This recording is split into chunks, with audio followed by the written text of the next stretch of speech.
Elon mode, a hidden feature that allows Tesla drivers to access full self-driving without any nagging or monitoring. It was discovered by a hacker who found the feature, tested it in a company-owned Tesla Model X, and don't think you'll be using this soon, as the hacker does warn that using Elon mode might be illegal or risky.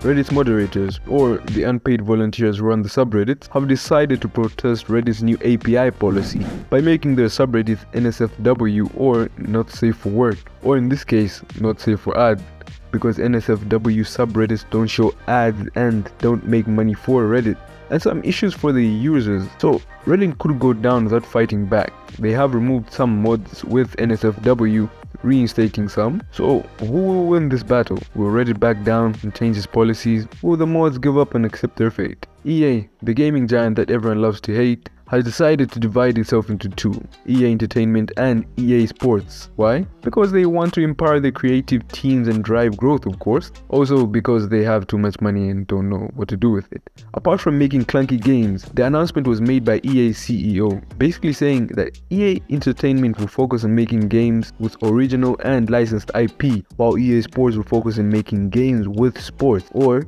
EA Entertainment will make games like Star Wars and Apex Legends. EA Sports will focus on making games like FIFA and F1. We all know EA will still make buggy and unfinished games. 2 EAs are worse than 1. Moving on. If you thought your AI was winning a Grammy anytime soon, think again. The Grammy Awards have made a rule that states that only human creators can be nominated for or win a Grammy, and that any works that features an AI-generated material must have meaningful and significant human authorship. The rule comes after the surge in AI tools that can create songs from scratch. Now, this has been met with mixed reactions from the music industry and the public.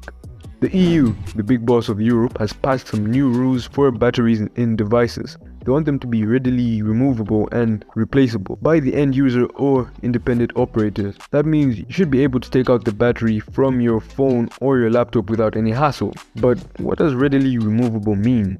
Does it mean you pop it out, or do you need a screwdriver? Maybe even melt some glue? They just said readily removable and just left it at that. This has had some mixed reactions, with some device makers viewing it as a cash grab by selling spare batteries. Others are unhappy because they think they have to make them less sleek and sexy. The new rule is set to be implemented in 2027. Microsoft has decided to raise the price of their Xbox Series X consoles and Xbox Game Pass subscription. Why?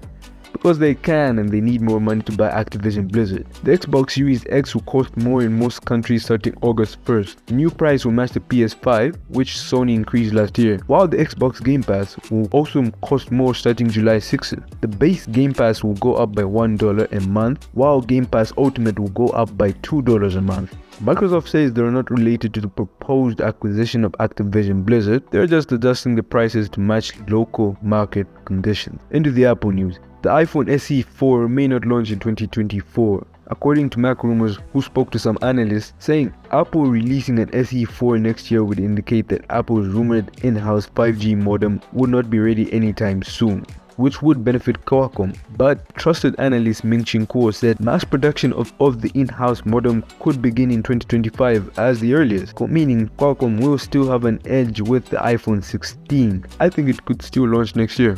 What do you think? Apple is letting you fix your own iPhone 14 and M2 Max with the use of parts, tools and manuals from their website, and do your own repairs. So no more waiting in line at the Genius Bar. Sounds good, but there's a catch. You have to run system configuration after every repair to make sure everything works properly, and it finally sends a report to Apple about your including your device serial number, Apple ID and your location. Into the gaming news. Nvidia's 4060 tests are here. According to bench leaks, with compute tests with OpenCL and Vulkan APIs, the RTX 4060 is 17 to 18% faster than the cheaper 3060, and you may be disappointed, I understand, but this was the same performance uplift with the Turing RTX 2060 to RTX 3080, which was an average 18%. And the 4060 is significantly faster than the RX 7600, so should you buy it? I don't think so. Both the RTX 3060 and the RX 6600 series are getting 10% cheaper. Your choice. According to Yuzu Devs, the RTX 4060 is not your go-to card if you want to play emulation-based games. Okay, that's it for the news today. I love you.